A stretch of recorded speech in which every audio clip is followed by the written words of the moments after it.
Unlikely Lent, Extraordinary People of the Easter Story by Rachel Billups.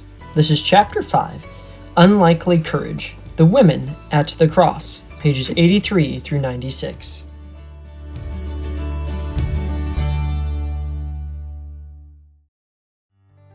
Chapter 5, Unlikely Courage, The Women at the Cross. Many women were also there, looking on from a distance. They had followed Jesus from Galilee, ministering to him. Among them were Mary Magdalene, and Mary the mother of James and Joseph, and the mother of the sons of Zebedee. Matthew chapter 27, verses 55 through 56. I grew up in a standard United Methodist church in rural southeastern Ohio. A fire in the 1970s required the congregation to completely reconstruct the original church building. It is no surprise that copious amounts of wood paneling were the decor du jour. 2 sections of padded pews formed a single aisle for the preacher, the choir, or even the occasional bride and groom to parade through the center of the church. The slightly out-of-tune piano was played by ear with untrained fingers. The small country church is and always will be my spiritual home. I also found a measure of comfort in gazing at the print of Jesus at the front of the church. Its frame was thick, wooden, simple, and certainly not gaudy. Within the frame was a fair-skinned Warner Sallman version of Jesus of Nazareth. The artist rendering reflected the skin tones of the folks sitting in the pews. As a child, I was drawn to the print, and I certainly did not question the artist's intent. Jesus seemed nice, safe, and not the kind of adult who was going to lay into you for lighting stuff on fire when you were serving as an acolyte, just as an example. Warner Sallman's Jesus seemed like the kind of emotionally reasonable adult who would take you to the side and help you understand the dangers of fires without 25 sets of adult eyes and ears witnessing the reprimand. You know, for all the world to see and hear.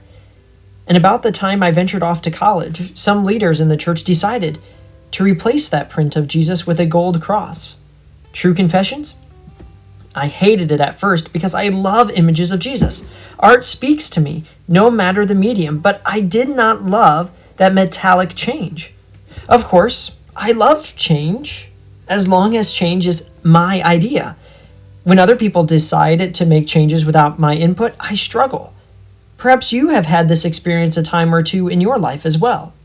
As I wrestled with the inevitability of the change from beloved portrait to gold cross, I realized that the cross really has served as a marker of the faith from the beginnings of Christianity. For all the world to see. From paintings to crypts, crosses have been used as distinguishing marks of people of the way. Today, many people place crosses on t-shirts, to bow ties, and nearly everything in between. I, too, have a collection of crosses that I have picked up in my travels throughout the United States and the globe. A cross collection is kind of quirky when you think about it. The cross was a Roman tool of execution. It was a weapon at best, and the electric chair at worst. The Romans used the cross not merely to kill people for their rebellion against Roman rule, but also to shame the victim and his followers. A sign of complete humiliation, the Roman cross was positioned along highly traveled roadways, allowing those being crucified to serve as a gruesome billboards. Its message read, "Mess with Rome in the wrong way, and this fate awaits you." To make matters even more horrifying, especially for first-century Jews, victims were crucified naked, intentionally shaming the crucified and anyone associated with said person. Jesus was not merely crucified as a common criminal. There were other means of punishment that could have done that job: imprisonment, flogging, or starvation, just to name a few. But instead, the Romans chose to place the rebel Jesus on full display for all the world to see his humiliation. Have you ever had a situation when you felt like your whole life was on full display for all the world to see? Social media makes that more probable for the average human. Public humiliation used to be limited to the infamous. If a person was wealthy enough or powerful enough, or if the crime one was accused of was horrific enough, his or her story might make it into the newspaper or, heaven forbid, the nightly news. But today, smear campaigns travel faster than the speed of light. So-called regular folks have their lives flipped upside down because of the invention of the share button. I have walked and talked with several people whose painful news went viral for all the wrong reasons. Suddenly, something that would have been limited to the neighborhood, gossip becomes a national affair. It is terrifying and leaves many feeling like their reputations, their careers, and their very lives have been broken beyond repair. And in those moments, these folks are grasping for any way to get back to normal. Craving comfort. Craving comfort is where we find the disciples. They have watched their fearless leader be arrested, tried, and led to the outskirts of Jerusalem to be crucified. Most of the disciples have scattered, and who can blame them? These men have invested years of their lives, perhaps even their most productive years, into this would-be street preacher, and now their decisions are on full display for all the world to see. They are grasping for any semblance of safe normalcy. Humans in general are fairly addicted to comfort. When life gets hard, when the news is bad, when stepping out seems way too risky, we just want to hide and heal. We avoid becoming part of the scene. We crave our comfort, arranging our lives around the safety and security of the familiar. We cling to what feels safe and predictable, whether that's the soft recliner in the living room, the expected routine of our days, or our own circle of people who won't challenge our thinking. We avoid stepping out into unknown territory. Have you ever been in a situation where you wondered if you should get involved? Perhaps it was that moment in high school when two students were fighting and everyone else was just standing around watching, and you thought to yourself, someone should do something about this. Or the moment when the boss reprimanded the wrong employee for the mistake and you just kept quiet. Perhaps on more than one occasion you noticed a person in distress at the grocery store and you quickly turned down a different aisle. There are so many times I have witnessed someone pulled off on the side of the road in need of assistance, and I began rehearsing all the reasons why I should not stop and help. We have all kinds of legitimate excuses for choosing not to get involved. But the storyteller Matthew records an unlikely courage coming from an unlikely place. Many women were also there, looking on from a distance. They had followed Jesus from Galilee, ministering to him. Among them were Mary Magdalene, and Mary the mother of James and Joseph, and the mother of the sons of Zebedee. Matthew 27, verses 55 through 56. In the final moments of Jesus' life, courage emerged among the women at the cross. While the male disciples apparently fled in fear, these women stayed. They did not run, they did not hide, but instead bore witness to the suffering of Jesus. Their presence was not incidental. Their presence was intentional. The phrase "had followed," used in reference to these women, is language that signals discipleship. These women were not merely passive observers, they were followers of Jesus in every sense of the word. Each one of the gospel writers mentions these women at the crucifixion. And when all the crowds who had gathered there for this spectacle saw what had taken place, they returned home, beating their breasts. But all his acquaintances, including the women who had followed him from Galilee, stood at a distance, watching these things. Luke chapter 23, verses 48 through 49. There were also women looking on from a distance. Among them were Mary Magdalene, and Mary the mother of James the younger, and of Joseph, and Salome, who followed him when he was in Galilee and ministered to him. And there were many other women who had come up with him to Jerusalem. Mark chapter 15, verses 40 through 41. While Luke softened the statement by including men at the cross, Mark's gospel presented a stark absence of male disciples, highlighting the women's courage all the more. Some scholars have nearly ignored these women, skimming over their presence as though it has no bearing on the Gospels. Some commentators have been quick to dismiss their mention, but the reality is, the presence of these women changes everything we think about faith in Jesus. While the surrounding social circle saw them as insignificant, the Gospel placed them front and center as the ones who remained faithful. It is true that women were generally perceived as less of a threat to Rome than men, but this would not dismiss these women's complete disregard for their own safety and security. They were followers of Jesus, and their courageous journey led them all the way to the cross. Mary Magdalene held prominence in these accounts. Her name appeared first in the list of women both at the cross and the tomb. Each of the gospel accounts records a different list of names for the women accompanying Jesus at both places.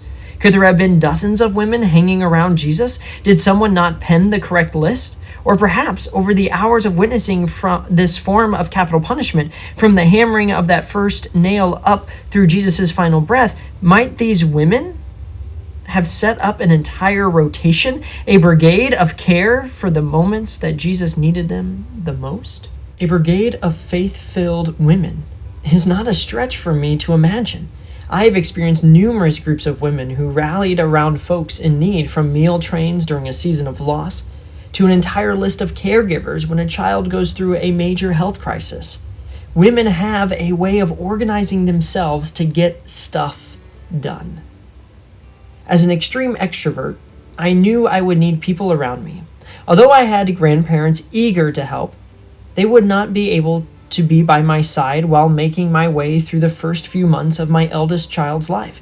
I established a rotation where more seasoned women from Duke's Chapel United Methodist Church would come and visit AJ and myself. Once a week, they would bring dinner for our new trio.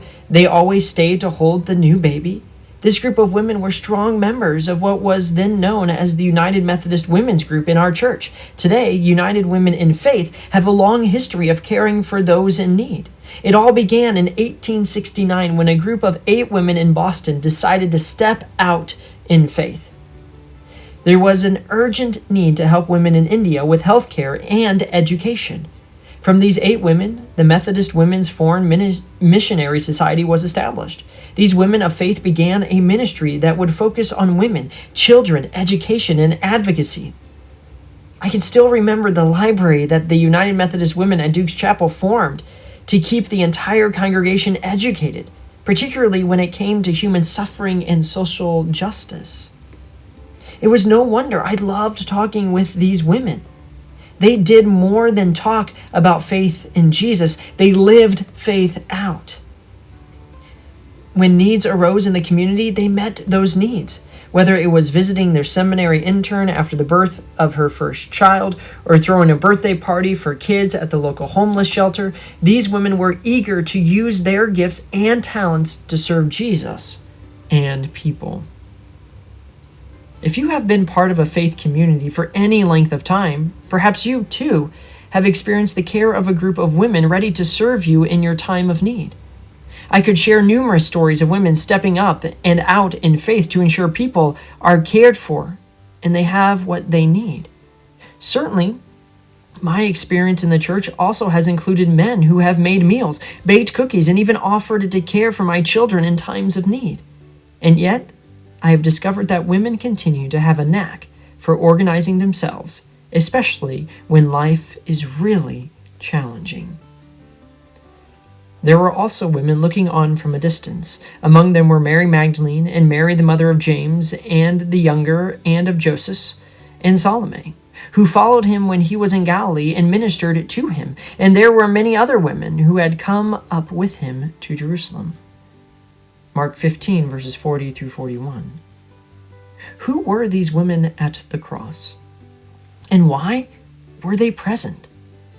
Though some traditions associate Salome with the sons of Zebedee, this is not explicitly identified here in Mark by her family ties.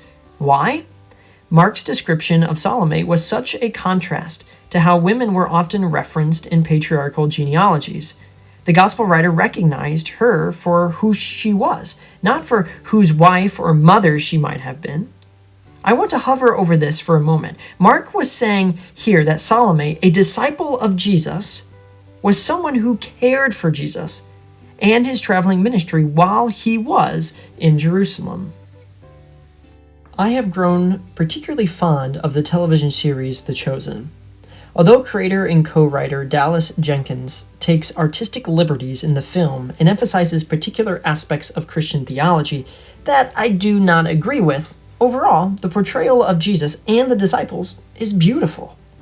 I am intrigued by Jenkins' portrayal of the women surrounding Jesus. Jesus empowered women from the very beginning of his ministry. I will not spoil the entire plot for you, but Mary of Magdala was one of the first of the disciples chosen to follow Jesus. These women were not merely sidekicks to the story of Jesus, but rather take prominent roles through the series. Although I believe Jenkins challenges many assumptions concerning these female disciples, he, like many in the past, tends to meld many female disciples and their identities together. For example, Salome was portrayed as the wife of Zebedee and mother to James and John. Jenkins and his writers assumed that Mary of Magdala had a scandalous past. This practice is not new. Over time, these women and their identities have been conflated in tradition. Perhaps this was an attempt to make these women easier to categorize. But their individuality matters, and their courage is vitally important. It is not every day that women had the freedom to travel with a nomadic teacher.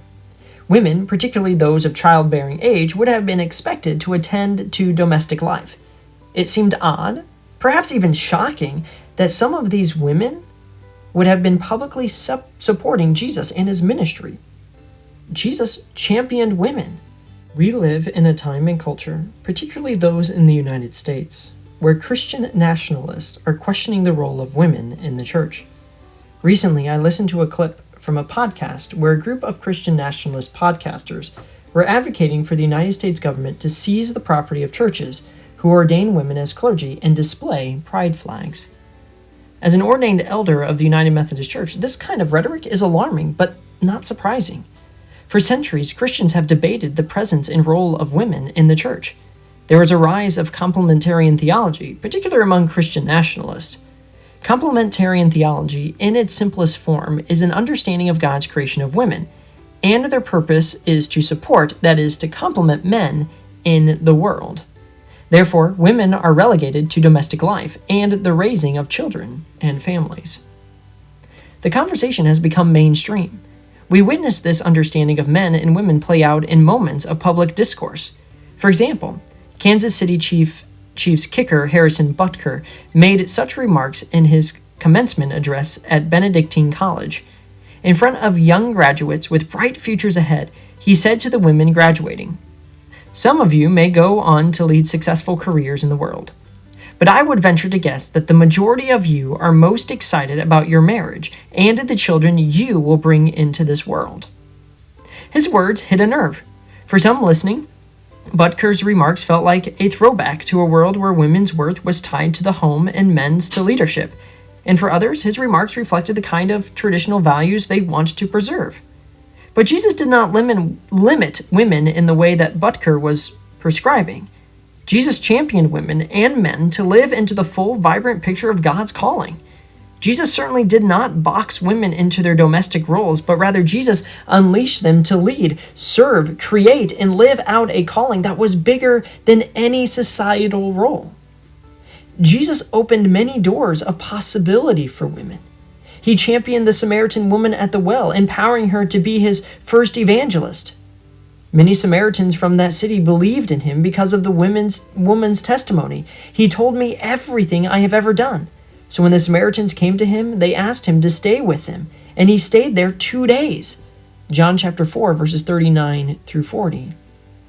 A Canaanite woman called Jesus to the carpet. She was an outsider and desperate for her daughter to be healed. Jesus did not reject her, but rather commended her for her faith. "Woman, great is your faith. Let it be done for you as you wish." And her daughter was healed from that moment. Matthew chapter 15, verse 28. It is hard for me to imagine someone who reads through the New Testament and disregards Jesus' treatment of women. Although many times these women are unnamed, they are penned as examples of courageous faith. So why do people attempt to relegate women to the religious sidelines? Is it fear? Is it ignorance? Is it anger?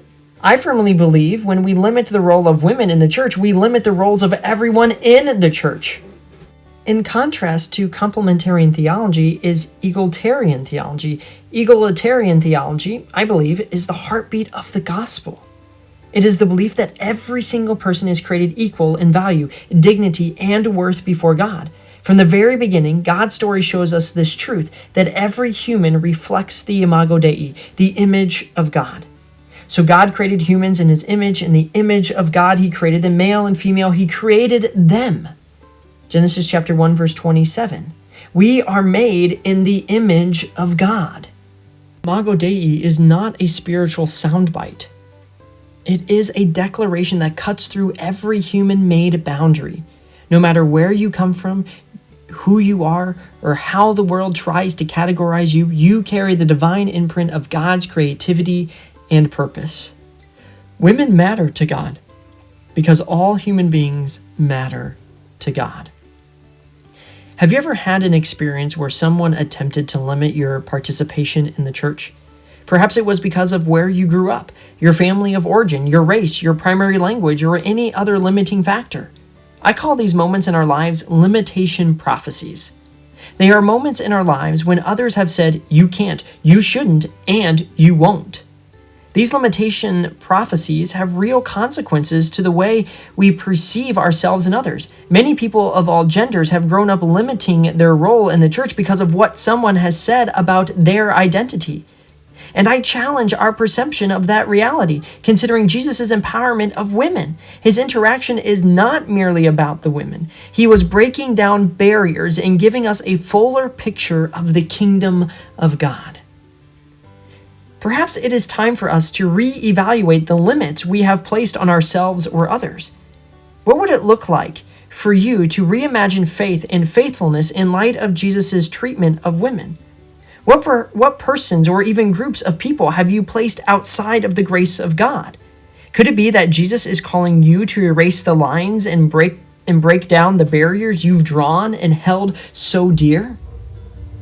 I cannot conclude discussing the women at the cross without turning your attention to Jesus' final interaction with his mother and the beloved disciple, John. Meanwhile, standing near the cross of Jesus were his mother and his mother's sister, Mary the wife of Clopas, and Mary Magdalene. When Jesus saw his mother and the disciple whom he loved standing beside her, he said to his mother, "Woman, here is your son." Then he said to the disciple, "Here is your mother." And from that hour the disciple took her into his own home. John chapter 19, verses 25 through 27. If the male disciples were in danger of being arrested, how could the beloved disciple get away with being at the foot of the cross? Would this not have been a death sentence for John? Some scholars, like N.T. Wright, suggest that the disciple whom Jesus loved may have been very young, perhaps too young to be perceived as a threat.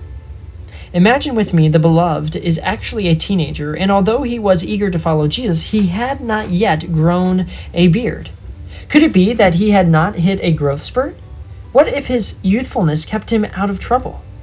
This detail shifts our understanding of who remained at the cross. Those who stayed with Jesus were those the world would most likely overlook. These were the young ones, the supposedly weak ones. The people at the cross were the ones not seen as dangerous, yet they were the ones who displayed the greatest courage.